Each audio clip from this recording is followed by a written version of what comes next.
The Boeing 737 shuddered slightly as it began its descent into Denver International Airport. Inside, the cabin lights dimmed, casting long shadows across the rows of seats.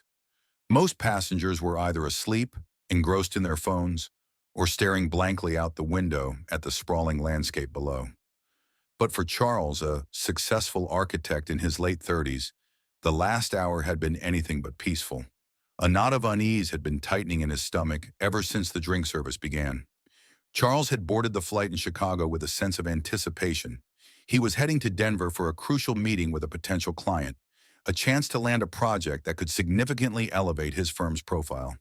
He had dressed impeccably, a tailored suit, crisp white shirt, and a silk tie, projecting an image of confidence and competence. He had even splurged on a first-class ticket, hoping for a comfortable and productive flight. Everything had started smoothly enough. He had stowed his briefcase, settled into his seat, and exchanged pleasantries with the flight attendant, who greeted him with a practiced smile. "Welcome aboard, sir. Can I offer you anything before we take off?" she had asked, her voice a carefully modulated blend of warmth and efficiency. He had requested a glass of water, which she promptly provided. But as the flight progressed, Charles noticed a subtle shift in the flight attendant's demeanor towards him. Her smiles seemed less genuine, her interactions more perfunctory. He initially dismissed it as his own oversensitivity, a product of the constant microaggressions he had grown accustomed to navigating as a black man in a predominantly white professional world. The flight attendant, whose name tag identified her as Brenda, was a woman of indeterminate age, perhaps in her early 50s. Her blonde hair was pulled back in a tight bun, and her makeup was meticulously applied, giving her a polished, almost severe appearance. She moved through the cabin with a brisk, purposeful stride, attending to the needs of the passengers with practiced efficiency. When the drink service began, Brenda started at the front of the first-class cabin, offering beverages and snacks. Charles waited patiently for his turn, reviewing his notes for the upcoming meeting on his tablet. He glanced up as Brenda approached the passenger in the seat across the aisle from him, a middle-aged white woman. "Can I offer you something to drink, ma'am?" Brenda asked, her voice warm and solicitous. "I'll have a glass of Chardonnay, please," the woman replied, smiling. Brenda nodded and moved on to the next passenger, a young man engrossed in a video game. "Sir? Just a Coke, please," he said, barely looking up. Brenda took his order and then turned to Charles. But instead of asking him what he wanted, she simply stood there for a moment, her expression unreadable. Charles, assuming she was waiting for him to speak, closed his tablet and looked up at her expectantly. "Yes, I'd like a ginger ale, please," he said politely. Brenda's gaze remained fixed on him for a beat too long. There was something in her eyes that made Charles uncomfortable, a flicker of something he couldn't quite decipher. It wasn't outright hostility, but it wasn't warmth either. It was more like appraisal, as if she was assessing him, judging him. "I'll be right back," she said finally, her voice flat and devoid of the earlier warmth. Charles watched as she moved down the aisle, taking orders from the other passengers. He couldn't shake the feeling that something was off. He told himself he was imagining things, that he was being paranoid, but the unease persisted. Brenda returned with the Chardonnay and Coke, delivering them to the respective passengers. Then she continued down the aisle, serving the remaining passengers in first class. Charles waited, trying to remain patient. He understood that flight attendants were busy and that delays could happen. But as Brenda began to collect empty glasses and snack wrappers, she pointedly avoided eye contact with him. She moved past his seat as if he were invisible. Charles cleared his throat. "Excuse me," he said, his voice carefully neutral.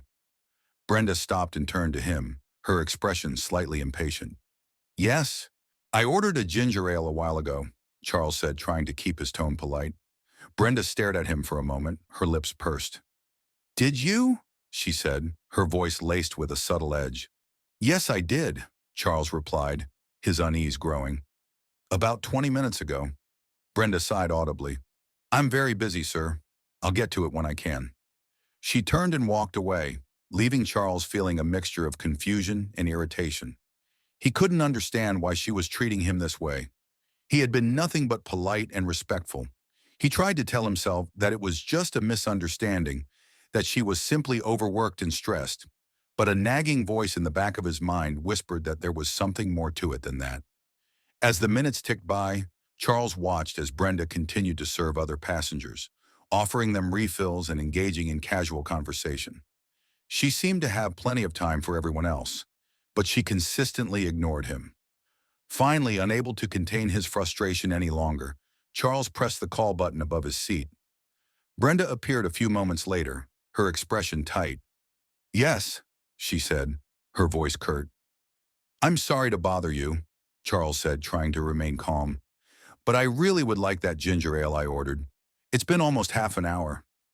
Brenda folded her arms across her chest and looked down at him, her gaze cold and unwavering.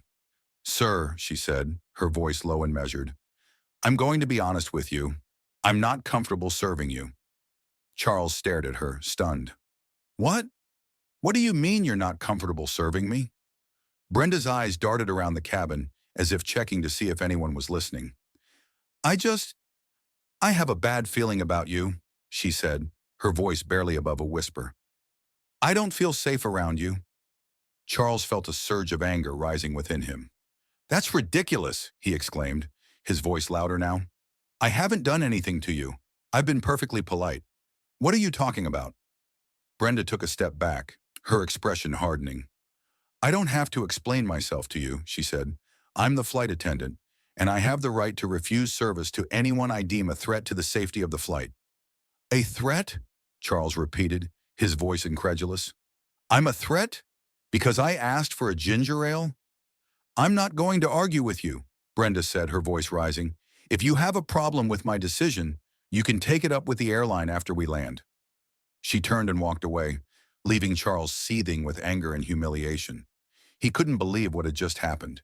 He had been singled out, judged, and denied service based on nothing more than, what? His skin color? Her preconceived notions? He looked around the cabin, noticing that several passengers were staring at him. He could see the curiosity and judgment in their eyes. He felt exposed, vulnerable, and deeply ashamed. He wanted to shout, to demand an explanation, to call her out on her blatant racism. But he knew that would only make things worse. He didn't want to cause a scene, to confirm her prejudiced assumptions about him. He took a deep breath and forced himself to remain calm. He decided to document everything that had happened, to gather evidence, and to file a formal complaint with the airline. He wouldn't let this go. As the plane continued its descent, Charles replayed the encounter in his mind, searching for any clue, any explanation for Brenda's behavior. Was it something he had said, something he had done, or was it simply the color of his skin?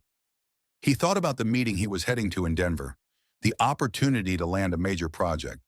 He wondered if this incident would affect his ability to perform, to project the confidence and professionalism he needed to succeed. He also thought about his son, a bright and inquisitive young boy who was just starting to become aware of the world and its injustices. He wondered how he would explain this to him, how he would teach him to navigate a world where prejudice and discrimination still existed. The plane touched down with a gentle thud, and the cabin erupted in polite applause. Charles remained seated, his mind racing. He knew that this was just the beginning. He had a battle to fight, a principle to defend. As the passengers began to disembark, Brenda stood near the exit, her expression impassive. She made eye contact with Charles as he approached, but she showed no sign of remorse or apology. "Have a nice day, sir," she said, her voice devoid of emotion. Charles stopped in front of her, his gaze unwavering. "I intend to," he said, his voice low and steady, "but I assure you, this isn't over." He walked off the plane, leaving Brenda standing there, her face unreadable. Outside, the Denver air was crisp and cool. Charles took a deep breath, trying to clear his head. He knew he had a long and difficult road ahead of him. He had to find a way to turn this negative experience into something positive, to use his voice to fight against injustice and to create a more equitable world for his son. He hailed a taxi and gave the driver the address of his hotel. As the taxi pulled away from the airport, Charles looked back at the plane, a silhouette against the setting sun. He knew that he would never forget this flight, this moment of blatant discrimination. It would serve as a constant reminder of the work that still needed to be done, the battles that still needed to be fought. He opened his laptop and began to type, meticulously documenting every detail of the incident.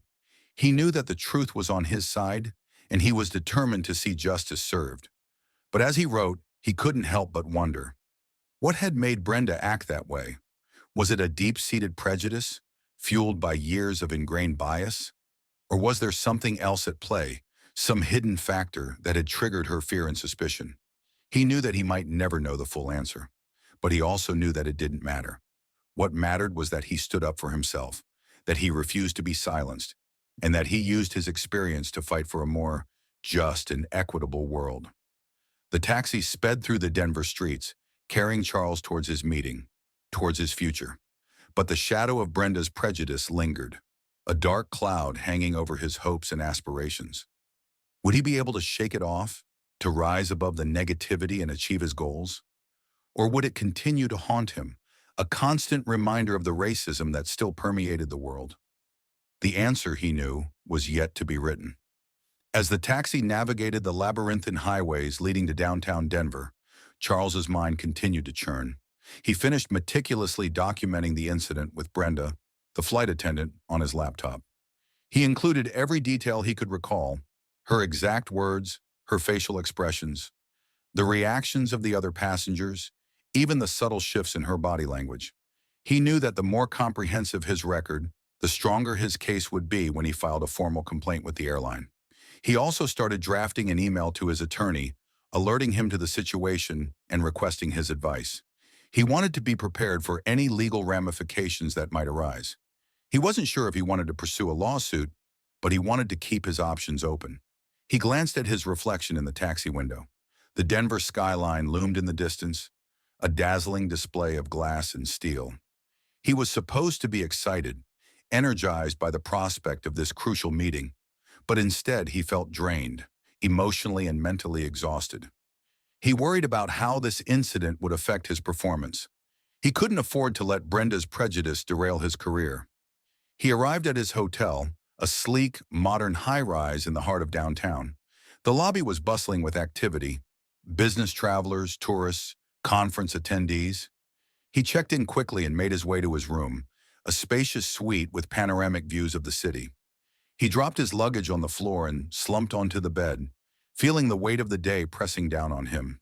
He needed to clear his head, to regain his focus. He decided to take a quick shower and change into something more comfortable before reviewing his presentation for the meeting. As he stood under the hot water, he tried to visualize the meeting, to mentally rehearse his talking points. He was confident in his design concept, an innovative, sustainable urban development project that he believed would be a perfect fit for Denver. He had spent months preparing the proposal, fine-tuning every detail. But as he ran through his presentation in his mind, Brenda's face kept intruding, her cold, judgmental gaze, her dismissive tone. He couldn't shake the feeling that her prejudice had somehow tainted him, that it would be visible to the potential client. He stepped out of the shower, dried himself off, and got dressed. He put on a pair of jeans, a comfortable t-shirt, and a blazer. He wanted to look professional but also relaxed, approachable. He sat down at the desk and opened his laptop. He reviewed his presentation one last time, making a few minor adjustments. He felt slightly more prepared, but the knot of unease in his stomach remained. He decided to call his wife, Sarah. Her voice always had a calming effect on him. "Hey, honey," he said, trying to sound cheerful. "Hey, you, how was your flight?" she asked. Charles hesitated. He didn't want to burden her with the details of the incident. Not yet. He knew she would be furious, and he didn't want her to worry. "It was fine," he said. "A little bumpy, but otherwise uneventful." "That's good," she said. "How's the hotel?" "It's great," he replied. "Nice view. I'm about to go over my presentation one last time." "You're going to ace it," she said confidently. "I know you will. Just be yourself, be passionate, and let your talent shine through." "Thanks, babe," he said. "I needed to hear that." They talked for a few more minutes about their son, about their plans for the weekend. The conversation helped to lift his spirits, to remind him of what was important in his life. He ended the call feeling slightly more optimistic. He closed his laptop and took a deep breath. It was time to face the meeting. The offices of Carmichael Investments were located in another high-rise building, just a few blocks from his hotel. He decided to walk, hoping that the fresh air would help to clear his head. As he walked, he couldn't help but notice the diversity of the city. People of all races, ethnicities, and backgrounds strolled the sidewalks, sharing the same space. It was a stark contrast to the insular, prejudiced world he had experienced on the plane. He arrived at the Carmichael Investments building and took the elevator to the 30th floor. The reception area was sleek and modern, with abstract art on the walls and comfortable seating arrangements. He announced himself to the receptionist, a friendly young woman with bright eyes and a warm smile. "Mr. Charles Ellis," he said, "I have an appointment with Mr. Carmichael." "Please have a seat, Mr. Ellis," she said. "Mr. Carmichael will be with you shortly." He sat down and waited, trying to appear calm and composed. He glanced around the reception area, observing the other people who were waiting. He noticed a few other black professionals, and he felt a sense of solidarity with them. They were all navigating the same challenges, striving for success in a world that often seemed stacked against them. After about 10 minutes, the receptionist called his name. "Mr. Ellis, Mr. Carmichael is ready to see you." He stood up, straightened his blazer, and followed the receptionist down a long hallway to Mr. Carmichael's office. The office was spacious and luxurious, with floor-to-ceiling windows offering breathtaking views of the Rocky Mountains. Mr. Carmichael, a man in his late 50s, with a salt and pepper beard and a kindly face, stood up from behind his desk and extended his hand. "Mr. Ellis, it's a pleasure to finally meet you," he said, his voice warm and welcoming. "Please, have a seat." Charles shook his hand and sat down in one of the chairs facing the desk. "I've been looking forward to this meeting," Mr. Carmichael said. "I've been very impressed with your firm's work. Your designs are innovative, sustainable, and aesthetically pleasing." Charles smiled. "Thank you, Mr. Carmichael," he said. "I appreciate that. So tell me about your proposal for the urban development project," Mr. Carmichael said. Charles launched into his presentation, explaining his design concept, his vision for the project, and his commitment to sustainability. He spoke with passion and conviction, drawing on his years of experience and his deep understanding of urban planning. Mr. Carmichael listened attentively, asking thoughtful questions and offering insightful comments. Charles could tell that he was genuinely engaged, that he was intrigued by the proposal. As the meeting progressed, Charles began to relax. He forgot about Brenda, about the prejudice he had experienced on the plane. He focused on the task at hand, on making his case to Mr. Carmichael. He presented his design renderings, showcasing the project's innovative features and its commitment to green building practices. He explained how the project would revitalize the surrounding community, creating new jobs, affordable housing, and public spaces. Mr. Carmichael was clearly impressed. "This is truly remarkable, Mr. Ellis," he said. "I'm very excited about the potential of this project." Charles felt a surge of hope. "Thank you, Mr. Carmichael," he said. "I believe that this project could be a model for sustainable urban development, not just in Denver, but across the country." "I agree," Mr. Carmichael said. "I think this could be a game changer." He paused for a moment, then leaned forward.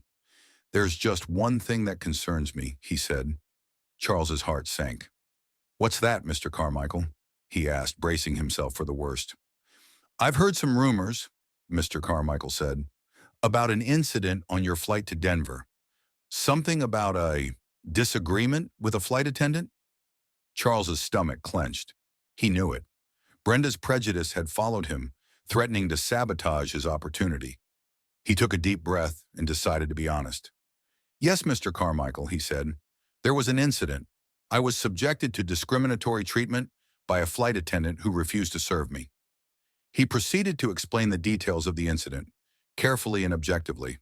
He emphasized that he had remained calm and respectful throughout the encounter, and that he had filed a formal complaint with the airline. Mr. Carmichael listened intently, his expression serious. When Charles finished, he remained silent for a moment, as if carefully considering what he had heard. "I see," he said finally. "I appreciate your honesty, Mr. Ellis. I'm very sorry that you had to experience that. No one should be subjected to such treatment."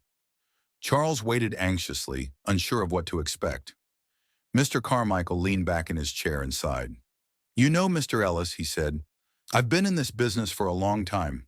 I've seen a lot of things, and I've learned that character is more important than anything else. Talent, skill, experience, they're all important, of course. But at the end of the day, it's character that matters most. He looked Charles directly in the eye. And from what I've seen today, Mr. Ellis, you have character. You handled that situation with grace and dignity. You didn't let it derail you. You came here, focused on the task at hand, and delivered an outstanding presentation. He smiled. That's the kind of person I want to work with, he said. Someone who is not only talented and skilled, but also resilient, principled, and committed to doing the right thing. Charles felt a wave of relief wash over him. Thank you, Mr. Carmichael, he said, his voice choked with emotion. I don't know what to say. Say yes, Mr. Carmichael said, grinning.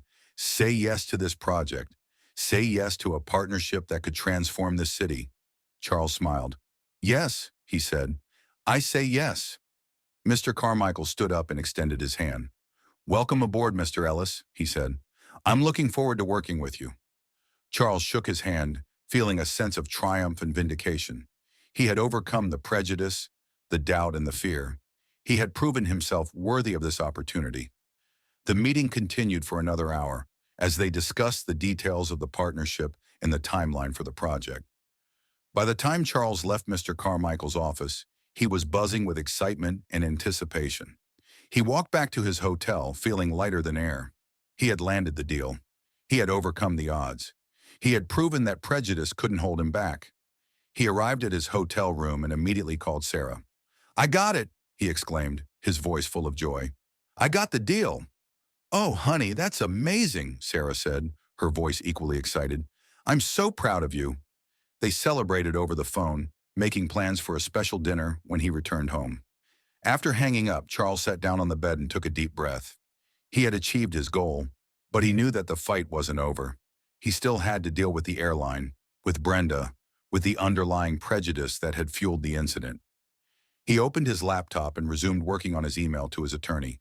He was determined to hold Brenda accountable for her actions, to ensure that no one else would have to experience the same kind of discrimination. He also decided to use his platform, his newfound success, to speak out against prejudice and injustice. He would share his story, not for pity or sympathy, but to inspire others to stand up for what is right. He knew that it wouldn't be easy, that there would be challenges and setbacks along the way. But he was ready for the fight. He had learned a valuable lesson from this experience, that prejudice can be overcome, that character can triumph over adversity, and that one person can make a difference. Later that evening, as Charles sat in a Denver restaurant, celebrating his success with a glass of wine, he received an email from the airline. It was a brief, impersonal message, acknowledging his complaint and informing him that they were investigating the matter. He sighed. He knew that the investigation would likely be a long and drawn-out process, and that the outcome was far from certain. But he refused to be discouraged. He had already won the most important battle, the battle against his own doubt and fear. He knew that he could face whatever challenges lay ahead, as long as he remained true to himself, to his principles, and to his commitment to justice. The next morning, Charles boarded a flight back to Chicago. As he settled into his seat, he couldn't help but feel a sense of apprehension. Would he encounter another prejudiced flight attendant? Would he be subjected to more discrimination? He looked around the cabin, noticing the diversity of the passengers. He saw people of all races, ethnicities, and backgrounds, sharing the same space, traveling towards their own destinations. He felt a flicker of hope. Perhaps, he thought, the world was slowly changing. Perhaps one day prejudice would be a thing of the past. As the plane took off, soaring above the clouds, Charles closed his eyes and took a deep breath. He didn't know what the future held, but he was ready to face it with courage, with determination, and with an unwavering belief in the power of justice. He had faced the altitude of prejudice and landed on his feet. The ending, however, remained open, a question mark hanging in the air, a constant reminder that the fight for equality is never truly over. The battle against bias continues, one flight, one meeting, one day at a time.